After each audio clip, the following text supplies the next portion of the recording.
Welcome to Captive Conversations. I'm your host, Adam from Captive Wi-Fi. Join us as we dive into behind-the-scenes stories of hospitality leaders, exploring tech, operations, and marketing through the eyes of the experts. Let's get the inside scoop together. Fucking hell. At least it's only the first. That's recording. This wasn't recording. Technology challenges. Okay, so we do it again. Hi. Hello, everyone. This is episode 17 with Prithvi from Sentiment Search. We've been working together for a little while, and he's been away, but he's back now. And we should be having more content from him soon, because your content is much better than mine, which I really enjoy. And we're going to learn more about you and so on. So give everyone a virtual wave, because if they watch it, they can see on the camera. And we're going to start with some questions from the last guest. And that was David Bird from Impact Data. Hi, David. The question is, as technology continues to evolve, how do you see the role of artificial intelligence transforming the guest experience in the hospitality industry over the next 5 years? Before you answer, where did he get the answers from? The questions from, sorry. Where did he get the Where questions? did you think he gets the questions this from? This is a classic question, right? I mean, everybody... But where do you think he got the questions from? Like ChatGPT? Yes! Oh, my God. Sorry, David. You did tell me. So, he was like, this is a great one. And then I told him it was you. He was like, this is perfect. So, anyway. But I'll let you continue. The role of AI in the hospitality industry, you're saying, in the coming years, in the next 5 years? Yeah, what do you see, how it transforming the guest experience? So not just, back-end technology, but the guest experience for AI. See, honestly, I'm not sure. What I do know is people have this very romantic idea about humans and machines working together. I don't think it's that romantic. The sole purpose of AI is to increase operational efficiencies. Yeah. And that inevitably means replacing the human workforce to a degree. So I know it's going to take a bigger and bigger part. ChatGPT, for example, I mean, now we have features in Sentiment Search where we can automate replies. We can automate bulk replies. It's very bespoke. David was mentioning it yesterday. It uses the brand tone of voice. So inevitably, it will eat more and more into the human workforce. But currently, as it stands, yes, I think the most people say that the hospitality experience itself has to have the human touch, which is correct. However, again, this is our generation, our era. We don't know what the next generation will be like. It's very possible people prefer to have service completely digital. So if we bring it back a bit, because 5 years is quite a lot, and things are changing the whole time. What do you see maybe in 2 years or a year? Like, what do you think? I was in an event about 4 or 5 years ago, right? And 4 years ago, Seven Rooms did an event around the corner from here, and you had the guy, I think CEO of Seven Rooms, or one of the directors here, he was saying, obviously they're linked with Google. He goes, wouldn't it be nice? We were thinking about building either glasses or an earbud. So as you walk around the room, the earbud is telling the maitre d' or the waiter, this is table 17, this is what they're eating, this is what course they're on, they've just finished these round of drinks, because obviously there's integrations. Right. Because there's coursing now. So if you go up to the front desk now, and you have Seven Rooms, and you have a POS that works with them, and they say, I want a table for two, they can look at the tables, and they can see which course they're on. But back then they were saying, wouldn't it be it's something that they were looking at entertaining was, and that helps the guest experience, because then, Adam, thanks so much for coming again. This is your 7th visit. The maitre d's not there anymore, is it? Right. So I think the big hotels are doing it quite nicely. You go to a really nice hotel and it's drilled into them. You go play squash or cricket, right? And then you come back in and they're like, Mr. Foreman, how was your tennis game, whatever it might be, right? So I think I see that help changing more. But I get, it's a challenge, isn't it? The personalization, yes, absolutely. Yeah. That will inevitably get better and better with AI.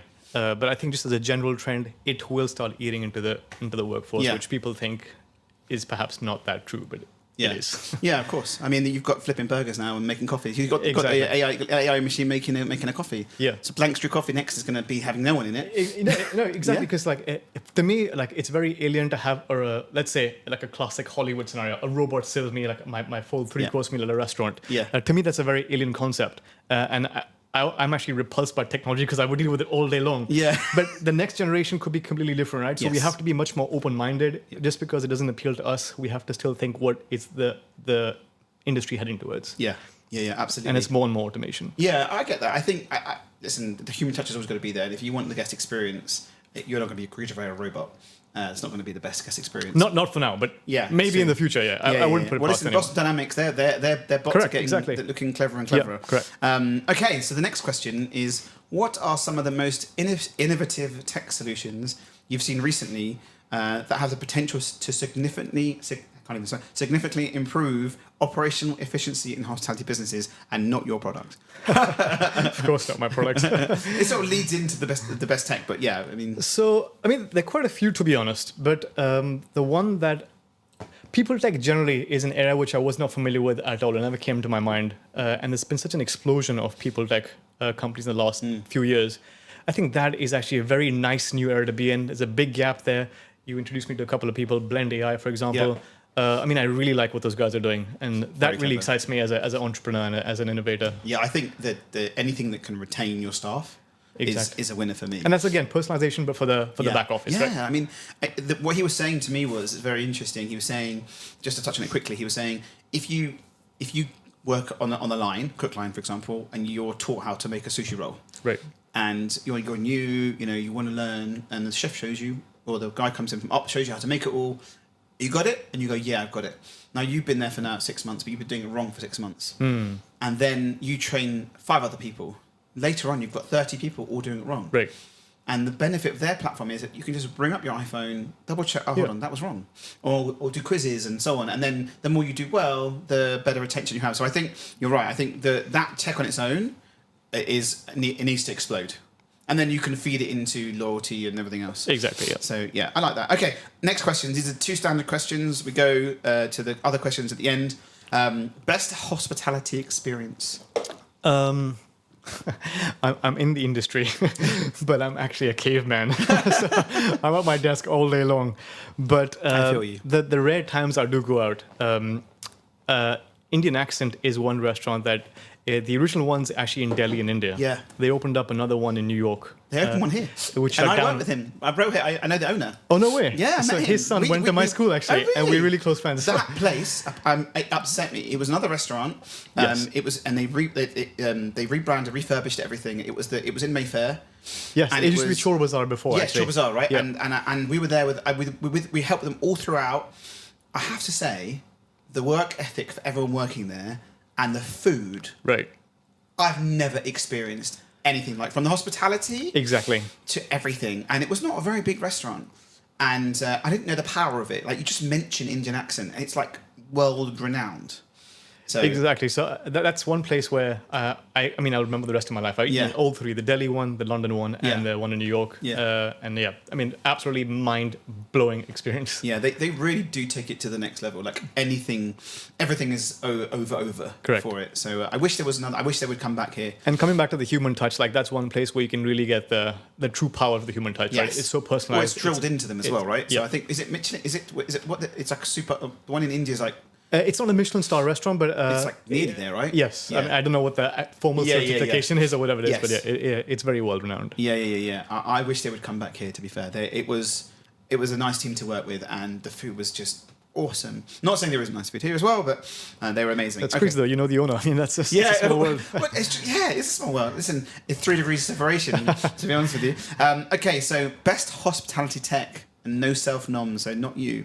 We sort of touched it a little bit before, but yeah, I think I know who you might say. With again, like Blend AI, I was very impressed by what they did. Yes, I should get paid for sponsoring them pretty much. I keep telling him it's like he needs to start shelling out some. Yeah, but these people like startups are really of interest to me, and I think Blend is one that I'm really impressed by. Nice. Okay. Well done, Joe. No, you did well. No, I think there's this awesome, and his podcast is amazing. The story behind it, how it was built, everything. I think it's really clever. Okay, we're going to go back in time to the beginning, where it all began. I guess it's not just the journey into hospitality tech. It's more of just a journey into tech. Of what you did, because we've spoken before. I sort of have had a chat with you about where things have come from and so on. But let everyone know, so where it all started, what you did before all of this, and then let people so we can understand the how you fell into it. Yeah, my background's actually software development, AI, data engineering, data science. I did my undergrad in that, my postgrad in that. I worked for a number of companies as a data scientist, data engineer, small, big, all sorts, and I think I always knew that I was going to leave the 9 to 5 to do something on my own. Yeah, well, 24/7. Yeah, Yeah. Ironically, you have to like work your way to buy your freedom. yeah. I think it was my first iPhone that I was buying on Amazon. I was just looking at the reviews, and there were like 4,000 or 5,000 reviews, and immediately I understood there's 400 pages. Who in their right mind is going to read past the first page? Yeah. But having said that, there's so much data there that can offer a business insight as to what is being mentioned about the product. And that's literally how it started. Yeah. So I started building an algorithm to go to Amazon reviews, read reviews, understand how it works. So you're just scraping the reviews in? Just scraping the reviews. Yeah. And I have a very deep-rooted passion for like exploration and AI. So I wanted to see how can I apply the state-of-the-art tech to free text and language. Yeah. And so I spent like 2 or 3 years just writing algorithms to process text. And then the other side is what really annoys me as an entrepreneur is when I see a company, I worked in these companies myself, where you have the sales team selling the new hot thing, okay, AI, marketing, all the buzzwords, machine learning, and then you have the engineers. Yeah. And the marketing guys don't know anything about AI, and the AI guys, and the AI guys don't know anything about business and use cases. And so I really get annoyed when I see, okay, you're selling this, but what the product does is so different. So I wanted to almost go out and say, look, this is the actual, I can actually use it to its potential because I understand both sides of the equation. Yeah. And so that's how it sort of got me into the entrepreneur area. So did you just build that as your project for yourself? Yeah, it was a side hustle. I built it as no intention of becoming a company, just purely for the joy of you were programming. playing, basically, weren't you? You like playing. Yeah. It's a play. You're like, I'm going to have a little tinker at this. Yeah, and then funnily enough, actually, while I was in this very miserable 9-to-5 job, I went to LA for 10 days. Yeah. I met some friends there, and I had an absolute blast. And at the time, I didn't make much money, and I spent like $1,000 in one day to hire an Audi R8. And I drove that car for one day, and I said, if I go back to that miserable job, I'm never going to be So that was a turning point. So that was like that was the point where I said, okay, I need to quit my job. I have something that's very that can make money. That if I put my effort into it, it can become something pretty good. Yeah. And ironically, I started this from a materialistic motivation point of view. Now I could care less about the Audi R8. Now I just love building things. Yeah. So when did that move from the Amazon to the hospitality side?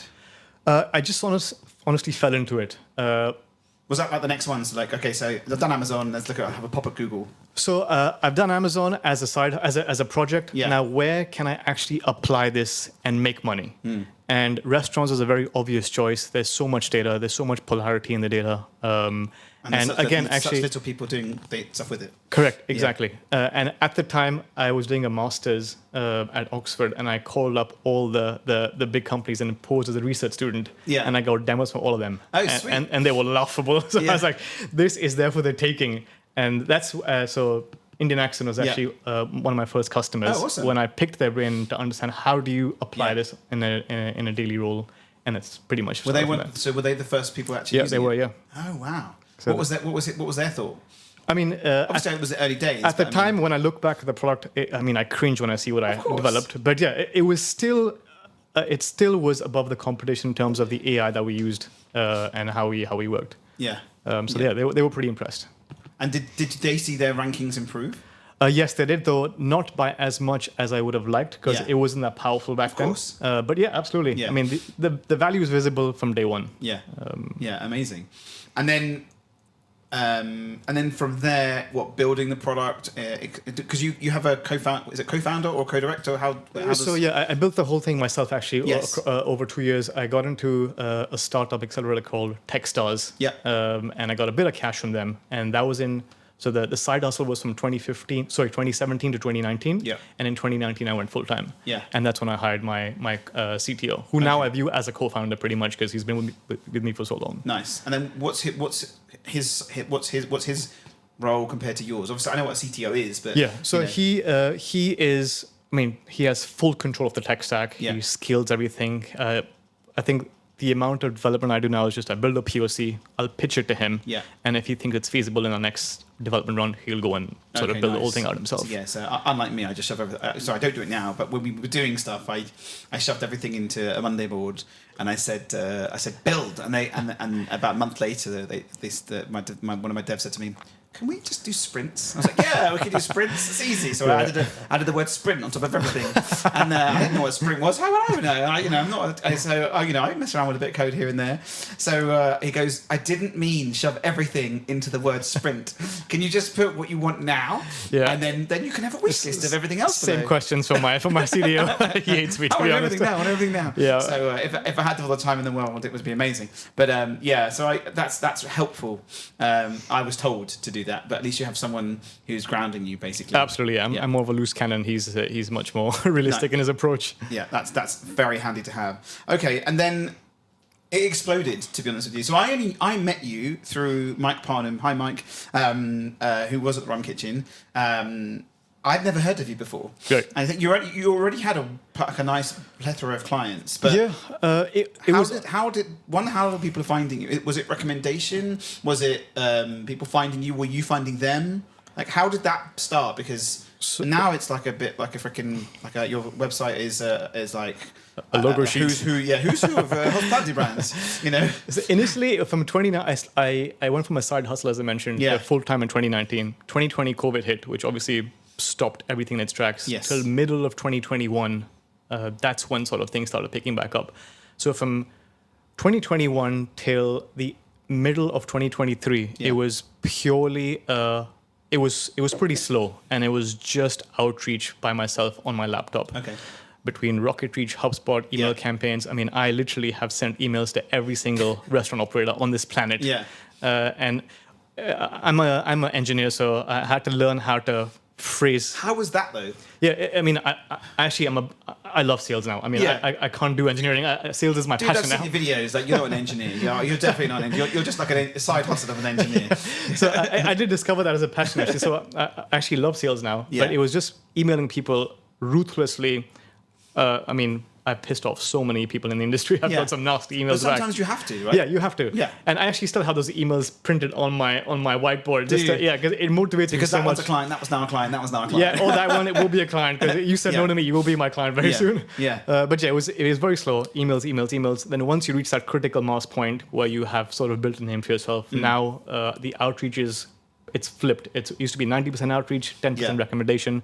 Now it's the reverse. Yeah. I think also partnerships, right? That's another big thing. So like not yourself. Not just us, but I'm talking about others, like Chris and other people you meet. I think this industry is very much recommendation based, which I think also helps you, right? Because 100%. If someone says we're using this and they're like, what are you using? Oh, hold on, what are you using? Yeah. You know, I one thing I will say, not to toot your horn, is when we were speaking to other clients who before, just about when we knew you, they were like, we've just been onboarded, we're ready to go. I said, what do you mean? They go, well, he gave us a demo and said, this is ready. Right. Rather than the 3 weeks of hand holding and stroking your head and making you understand the platform. And I love that, because I'm the same. I'm like, sign up for an account, have a play with it. I'll show you how it works, but go play. Because that's everyone in the industry, including me, is a kinesthetic learner. I'm a kinesthetic learner. You show me how to do it, and I know how to do it. So I think that was a nice piece from when we first started talking. Everyone, they were in a bit of awe of like, it's ready to go. Like, it's ready to go, which is I think that's a nice sort of entry into. It has to be in this day and age. You cannot take 3 weeks to onboard a customer. I mean, the whole purpose of our platform, the whole centerpiece is automation and AI, right? Yeah. So, I mean, if you're not on board within 24 hours, there's something wrong with your platform. Yeah, no, I get that. But listen, there are other platforms. Of course. That do it. They've been like that for a while. So then it went from Google, and then what did you then reach out to? Because what other platforms did you plumb in, or have you plumbed in? Anything and everything now. If it's publicly available, if there's no API, we'll scrape it. If it's an API, we'll plug into it. If you're working with a previous provider, you export that into spreadsheet, we'll import it. Ooh. Yeah, so literally, we've had customers import WhatsApp conversations. Really? I mean, literally. That's interesting. Yeah, we've converted phone calls to text, imported that. Wow. Literally, we can import and then, any okay, so medium. talking about the generic Typically. So there's Google, TripAdvisor, Facebook. Are probably the big three in the UK delivery platform wise. And then for the US and stuff, have you got Yelp and Grubhub and DoorDash and a few others, Nice. And then Deliveroo, Uber Eats, and Just Eat are the other three. And are they natively you can respond to them within the platform? You can respond to Google, Facebook, our feedback forms, and a few others via our platform. Nice. If there's an API, you can respond. Yeah. But otherwise, it will just take you to the link. Yeah. And now we have, just a quick side note, we have ChatGPT responses, which means you can log into the dashboard, select 20, 30, 50 reviews, click a button, and ChatGPT will assign a separate reply to each one within a few clicks, and boom, they're all out. Quick favor here. I'm just taking a quick break on the podcast just to say I would really appreciate if you can click the like or subscribe button. That helps us grow. We're very new. And I would really appreciate it. And on with the show. Nice. And then is that being trained? Because we design the prompt based on your previous replies, and you can customize the tone of voice. Ironically, it's a robot which will make the replies look the least robotic. And so and you training that on previous responses as well? Previous responses and the But you've got a ton of keywords anyway, right? So exactly. Are you looking for those specific keywords? We can create like a brand identity, so to speak, and the customer can always say, look, this is the kind of tone of voice I want to use. I want emojis, I want to keep it enthusiastic, I want to keep it XYZ, and we take that all into consideration. That's really nice. And how many people have switched that on so far? I would say 70% of our customers. Really? And there's a couple of big ones who are trialing it, I just noticed, sorry, was the mic too far the whole time? No, that's okay. Hey, but we can hear it better. I've turned your volume up. You're right. You're good. It's all good. So, most of them are using it. Nice. There's a few big ones who are trialing it now. And then what was their responses out of interest? Like, what was the feedback you got when they started to use it? Exponentially more productive. Again, coming back to my question, your question about AI and its transformation on the hospitality industry, as I said, it will inevitably eat into the human workforce. Previously, there were a number of people who would be dedicated to replying to reviews, and now ChatGPT will just sweep that right up. I think the thing is as well is that the challenge you have, and what we see on our side, is that not everyone has time, right? So the marketers that would potentially look at the feedback, or GMs as well, or GMs, or owners, or owner operators, or founders, would be the ones that have to sort out the marketing, sort out the database, sort out the feedback. Correct. Back in the day, you'd have the Google app on your phone. That's not there anymore, so you can't even respond to those apps. You get the message, and then you're sort of stuck. So we see that if you can, so with the CRMs, there's automation, and there's really smart stuff with things that can do to understand which visit will be and just how to sort out the churn, which is great. And that's some of it's machine learning, some of it's just basic automation, but that's there to help them. So I think what you're doing here is if you've got a group with 50 restaurants, exactly. I spoke to another company a year ago, and they said to me, our brands log in twice a day, before service and after service. I was like, no, they don't. I said, I don't know any brands that unless, as you said, you've got someone dedicated to do that, but they could be doing a lot more for the brand, right? Exactly. And also, the aim is not to disassociate the GMs from the reviews. You still want them to have the finger on the pulse. But for the really monotonous ones, if there's empty reviews or simple reviews, the non-sensitive ones, you don't have to sit down and reply to each one. So how do you flag, obviously, talking about, because I've seen the dashboard, right? So you've got green and red, right? Is it still green and red? So we have positive, very positive, negative, very negative. We have 4 buckets of information, so to speak, and we have a concept of critical comments. So if the AI detects anything that needs immediate damage control, like I found hair in my food, I'm never coming back, the staff were extremely rude, we'll flag those up so you can prioritize those. So maybe the complex ones you want to reply yourself, maybe the simple ones, so to speak, you want to automate. So is it still, I think it's is it in keywords? So you get, say for example, chicken. You might have chicken 7 red, and chicken 10 green or something like that. Is that something, or cleanliness, or is it individual words, or is it brings a review to the top?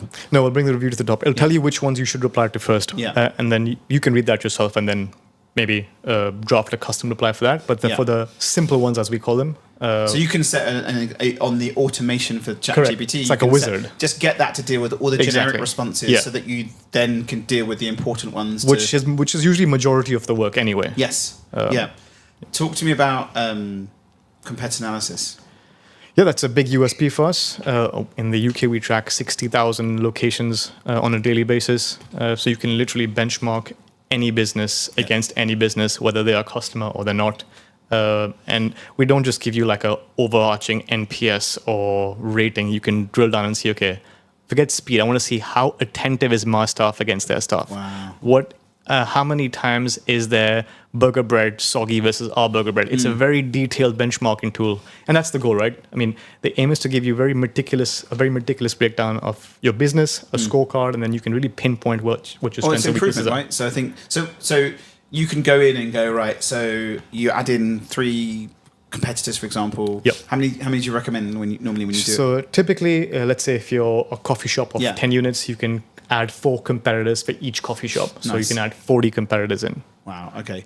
And then that shows in the dashboard you versus them as well. Correct. So you can see you versus the. It's a bit scary. Yeah, you versus the coffee shops in a 1 mile radius. Yeah. You versus coffee shops in the UK. You versus coffee shops maybe somewhere across the globe. Oh, so you can do a generic NPS of the averaging of what your customers are, because now you've got quite a large amount, right? Yeah. So no, even if we don't have the customers. Oh, because you scrape it, you can take it anyway. So we have APIs with Google, TripAdvisor. So I'm thinking of your customers, but yeah, you're right. You can you can pull in the data. Doesn't matter, right? Correct. So the APIs help a lot.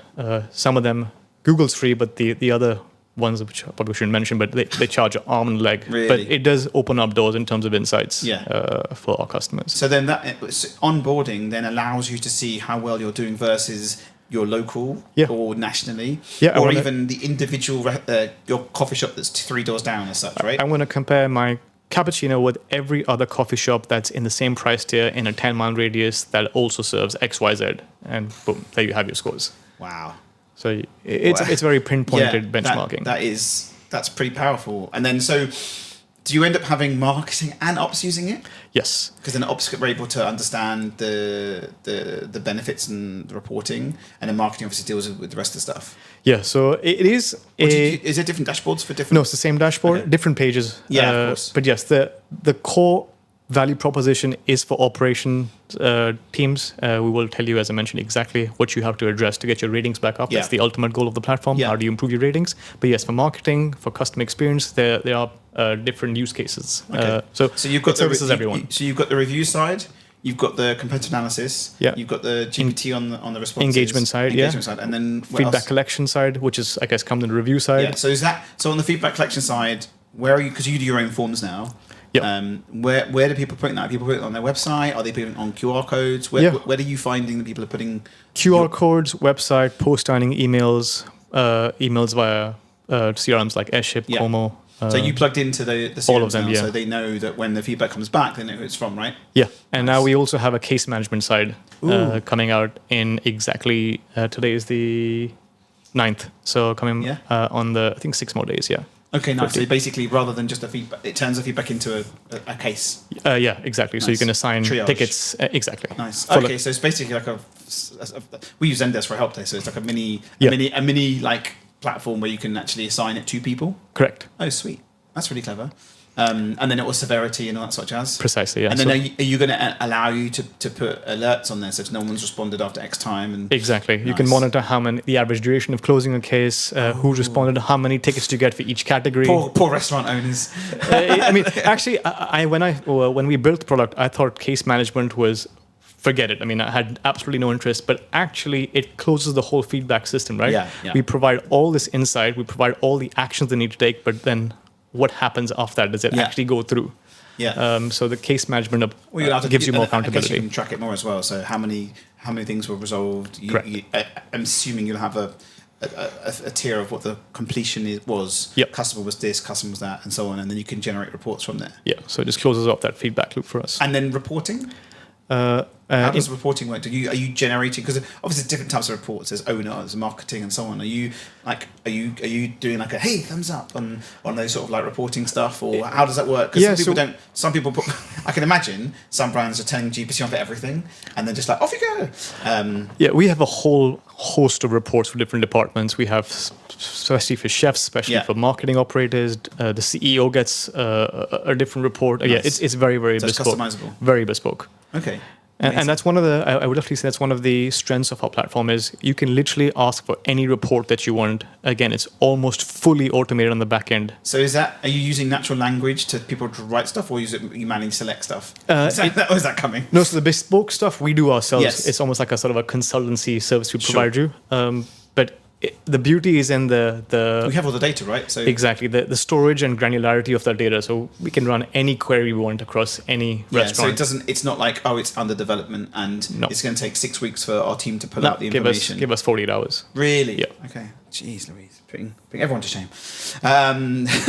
Listen, everyone. Okay, so the next question here is this is like challenges in data analysis. What are some of the challenges you've had in gathering all this information, and especially hospitality, because there's lots of like basic information that's out there, lots of information that's not fully complete. Another question as well, actually, on that is: have you thought about listings and stuff? We have thought about listings again because it's so wrong. Like Google's listings is different to their website's listing, and you go to book you go to look at the restaurant. Oh, it's open at this day. You go to the website; it's completely different. We have had a few requests about adding a listings feature to our tool, but at the moment, it's not on our dashboard. There are a few other tools who are dedicated to listing and who do it pretty well at a pretty reasonable price. Sure. But never say never. I mean, I never thought case management would come in. Listings could be next. What challenges? So going back to the question, because I completely I did a little whoop. Challenge-wise, what challenges have you had? Like, what have you seen? And then what's been like? Have there been any hurdles to hit? I mean, where do I start?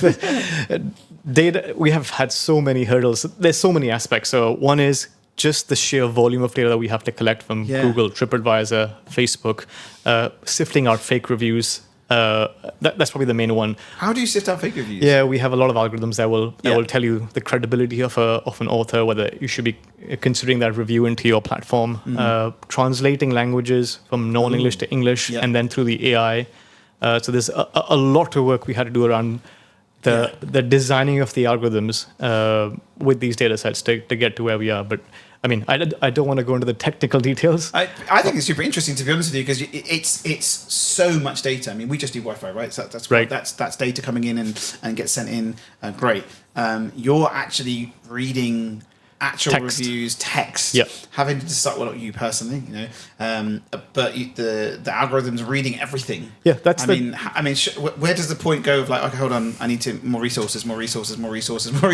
So from an AI point of view, actually, it's just me. Like that's how the company started, right? I developed that AI from scratch. So it is a case of every few months. Now we have the ability of people in our dashboard can tag a particular sentence, update the categories, update the sentiment. We keep track of all of that, and the AI updates itself every few months with all the input from the users. Nice. And so it's learning from the users. It is, yeah. So I mean, that's the beauty of NLP, right? It has to be so beautifully. You're training. It's training. Yeah. And you have to design it so well that it can decipher text in the correct format. Yeah. You're blowing my mind. It's not just a feedback platform. It's a lot more. But so that's really clever. I never even thought about how the customer is training the platform themselves, because and then it's tailored to them rather than this is the generic system. Correct. This is the feedback. This is how everything's always been done for the last 10 years. Yep. You're actually flipping it on its head and saying you're in the driving seat, and there isn't someone in the background going. I mean, do you get flagged if someone does something, like if there's people are like not doing how they should be doing? So we have once people, if let's say there's 1,000 people tagging comments in our dashboard, we have a sanity layer which will check and make sure that there's consistency in the tagging. Yeah. It's not just a random person going berserk. But that's then vetted by humans like myself and my CTO will make sure what's going into the algorithm is correct. There is a pretty substantial manual effort because you have to make sure the grassroots level AI is correct, because that sort of has a chain reaction to all the insights. Generic AI can what's the word I was going to say? Where's it gone? It's gone off the top of my head. Hallucinate. It's quite common, like out there that you can do. I mean, generic API like ChatGPT. You ask it to do stuff, and it gets very confused. Right. Yeah. So we have countless unit tests, regression tests. Every time the AI is updated, here's 1 million reviews. What were the data results for this version? What were the results for the previous version? Yeah. Then we'll have a human being go and see, okay, how watching yourself. How drastic are those results? Are they acceptable? Do we keep iterating? It's a pretty painful process. Yeah. But that is the moat of our product is. So do you think? I mean, obviously you're training it anyway, so it's getting cleverer and cleverer and cleverer as you're doing it. Do you think as you go on, it's going to be easier? It is. The gains, it's like the 80-20 rule, right? The gains get harder and harder to squeeze out. Yeah. So we're currently 91% accurate. Wow. We started at 84%, now we're 91. Amazing. And it'll take longer and longer to get 92, 93, 94. Yeah, of course. But it's more than enough. It's more than sufficient from a operations point of view. And from a comparative point of view, I mean, there's no match. No, none. Sorry. You keep blowing my mind. No one really understands it, you see. This is why I wanted to bring you in and talk and explain it, because you're like, oh, we have this product, it's amazing, look at it. And then they see the dashboard and they're like, oh, this is really cool. But no one really understands. There's actually a lot built behind it. Like, it's not just a bit of software. Like, it's not just a standard feedback platform that does X, Y, and Z. I have seen it. We work with others as well. You know, there are others out there, and they've been around for a very long time. Yep. No one's doing what you're doing, right? And the other thing is as well is that I don't think people really understand what the power behind it. Correct. It's a very complex piece of kit, but having said that, the aim is to very consciously keep it as easy to use for the front end customer, right? Mm-hmm. And that is a very resonating piece of feedback we get. It's so simple to use. It's so intuitive. Training is honestly a 25-minute call, 15-minute demo, 10-minute Q&A, and they're off. And that's it. Yeah. That's amazing. That's really helpful. I think it's amazing to see, like you mentioned, Blend earlier, tools, new startup or founders and new tech that's coming out that's making the industry better. Yeah. That's helping the industry to make customers better. I think, I think the really important thing with feedback, especially, is that a lot of the time it's never dealt with. I have clients that, for some reason, I think we've still got some accounts on the Google that when we've asked by a client on the IT side, oh, can you fix our Google because the guy was managing it. So we still get notifications of review. You've got a review. And I was like, I logged in the other day. I was like, oh, let's have a look. I think that's probably 70 reviews not touched. Wow. I mean, there's lots of people that just don't do it, and I think there's a worry, or they're afraid of getting into it. Yes, there's definitely the volume of content now is exponentially larger than what it was a few years ago. But I do say, I think people are definitely getting more switched on. They are more aware of tech that's out there. They are aware they have to do something. Now, whether they're doing it or not is a different story.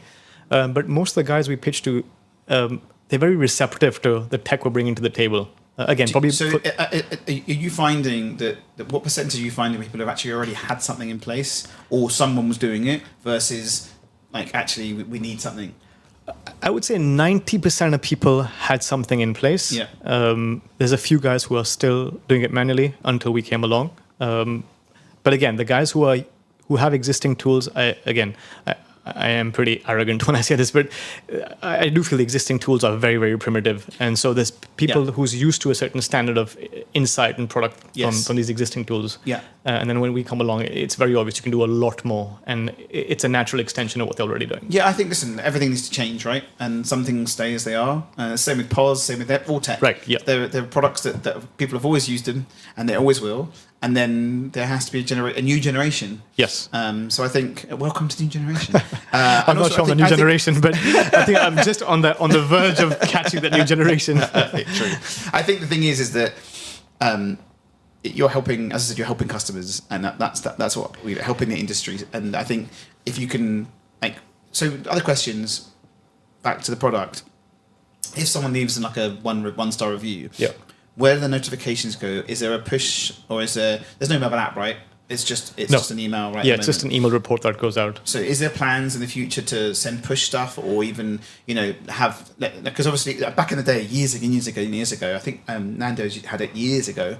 Back then they had a lower, I think they have a lower still here now, but there was something called Command, I think it was called Commander, I'm showing my age now. Mm-hmm. And if so, it would look for Google reviews, and if someone would leave a Google review, literally immediately afterwards, it would send a notification to like the manager app.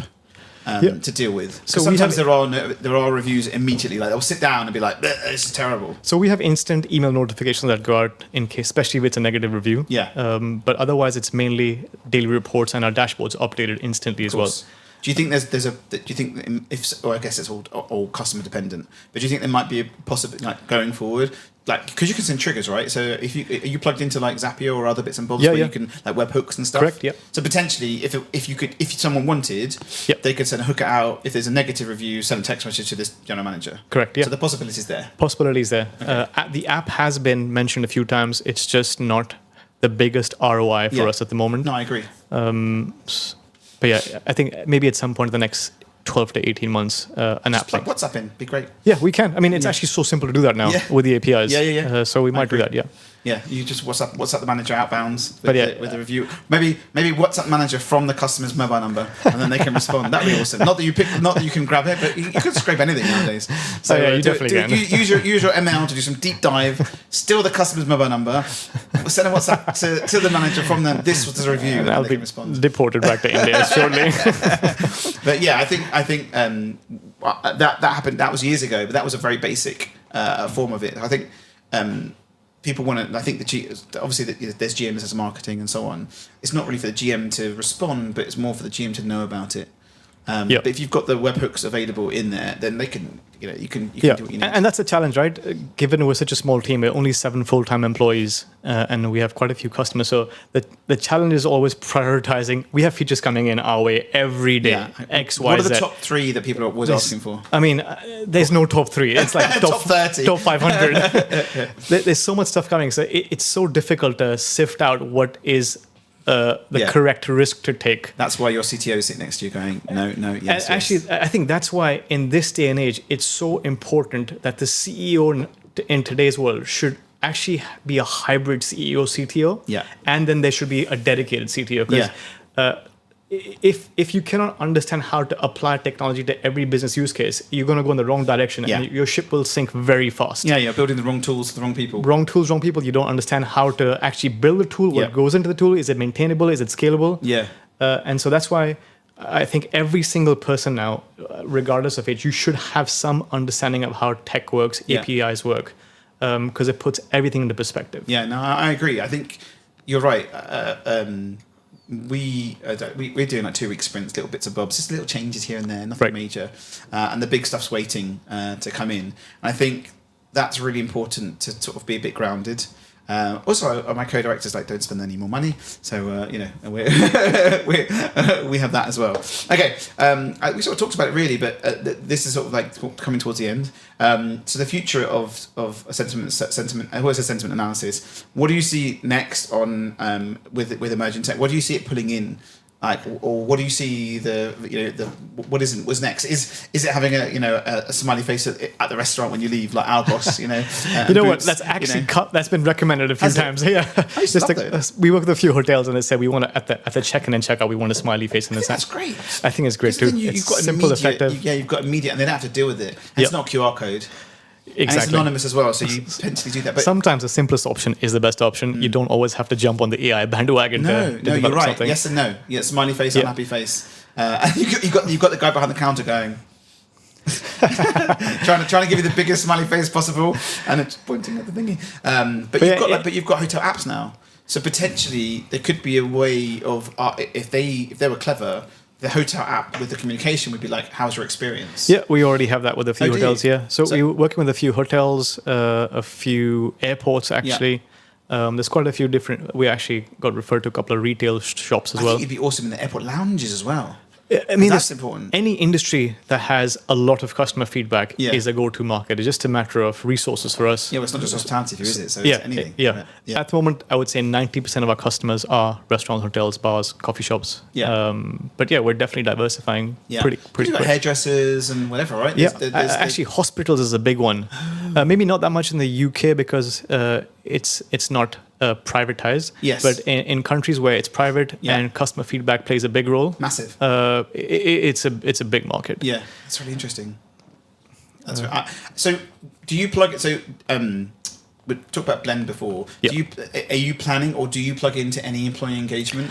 Not as yet, but it is definitely because on that's the map. something I mentioned for Blend and for others. Really important to be able to, if your scores are doing well, show the value of it. So plugging into the people management platform. Yeah. Or other platforms are out there. And even the reverse, if you're not doing well, how can Blend then come in and take some corrective action? Yeah, so automation in place to fire that over. Exactly. And so that's I can see where your brain working. Yeah, I mean, thank you for the introduction. My pleasure. It's. I think if the best tools together can work, hence why we plug in together as well. So we had a challenge with our customers, our mutual customers that we have, with them all being really happy with their feedback, and then they call me and say, we've got loads of negative feedback. I said, well, that's because we gate the feedback. Right. And we talked about it. And then, 3 weeks later, you were like, just send it in this way. And I was like, okay. And we sent it in. So it's really nice to see that you are able and open if there is someone that wants to feed in. Yeah, we don't consciously push on integrations again because it can be pretty... It depends on the customer. It's customer driven. Yes, it's not like you're going to have hundreds of partners going, I want to do this. Exactly. It's very customer driven. And very partnership driven as well. Of course. But I think that was actually really nice to see. Like it's and we've just actually, funny enough, so Impact Data, David, who did the questions, we've just built our little API, and they've now built into us. So they're now pulling data out of our system whenever they want. I see. The visits, the tracking, the links, everything, which is really interesting because they're probably the first. I mean, we're not massive, right? We've got a nice amount of customers. We're growing, not as much as you, but we're growing. I think you guys are pretty big. And that was really nice to see. And now we have that ability for people to be like, if you want to pull data out, go for it. Yep. So I think that's important. Obviously, not everyone's, it is. Okay, we've come to sort of the end, to be honest with you. So I'm going to give you a round of applause. So I'm going to turn the volume up for that one as well. There we go. Thank you for coming. Thank you very much. This has been really interesting. My mind's like racing. I want to ask you 1,000 more questions, but I'm not going to because they'll get bored. But the next questions are the generic ones. So I think I've said best restaurant, but I mean, is that still Indian accent? Yeah, I think so. Okay. Fine. Again, just for the record, I really don't go out much. I'm on my computer all day long. We have to fix that, don't we? Yeah, we do eventually. Yeah, come to some more events. It's all good. We'll get you out. We'll get you out there. See the. Well, there's no sun, so it doesn't really matter really. That's why I was in India for 7 months. You were purely because of that. Well, you got some nice sun, so that was getting. Did you actually get out? I did actually, yeah. Did you get the sun on your face to have that? I did, yes. Nice. That's important. Best burger. So I'm actually vegan now. I have been for 8 years actually. 7 years. So there's lots of vegan burgers. Yeah, I'm not a big fan of mock meats. But yeah, when I did, I think burger and lobster was one of my favorites. Foods. They were big. Yeah, they were. Yeah, big chunky. For that. I'm all lobster, all the way. I used to work with someone who did the launches. Okay. And when the new opened, she'd be like, "Adam, do you want to come?" And I think we went to the one in Canary Wharf. West India Quay. Yeah, West India Quay. And we found it. We sat down, and she invited. She said, "Bring a couple of people with you. We're just doing a friends and family." I don't think I've ever eaten so much in my life, but it was amazing. Yeah, but I do miss that a lot, to be honest. Yeah. But to be fair, the availability now of vegan food, yeah, not the fake stuff, but what you can make now. Yeah, I've just bought. I don't know why I'm saying this. I've just bought the Bold Bean Co. She got some. She went in Dragon's Den. They do like butter beans and whatever else. And I've never seen my kid open a fridge before and spoon in chickpeas in her mouth. Nice. If you open a tin, you'd never see. She'd just be like, "Ew, what's that?" She's 16. She literally opened up, gave her some. She goes, "I'll have some more."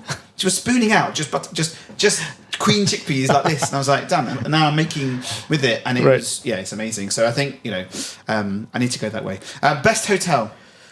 Best hotel. I wouldn't say one, but I've been to Southeast Asia a lot, and the resorts there, I would say, are the most luxurious resorts I've seen on this planet. Yeah. Nothing like anywhere else. So that's my typical idea of a nice holiday spot. Is a big resort with a beach and a pool. Nice. Okay, perfect. We're at the end, so there are 2 questions. I'm going to give you another round of applause. Thank you so much for coming. Thank you for having me. Yeah, absolute pleasure. This was an awesome one. So there's 2 questions now for the next guest. It could be anyone from marketing, tech, you name it, operator. Do you have 2 questions that you could give me? Actually, yes. The first one is the same one David asked me. Ooh. I would love to hear that from someone else as well. role of AI and the transformation of the hospitality industry. Nice. The second one is definitely more suited towards my domain, which is are you happy with the existing customer feedback insights that you get? And if you could have anything you wanted in the world from that data, what would that be? What are you missing? Yeah. What's the oomph that you could add? Nice. I like that. Yeah. And then you can add that to your list. Correct. He's using me. Thank you so much. This has been Prithvi from Sentiment Search. Thank you for having me. I can't believe how many episodes we're on. Thank you so much for coming. Thank you so much. And say goodbye. Goodbye.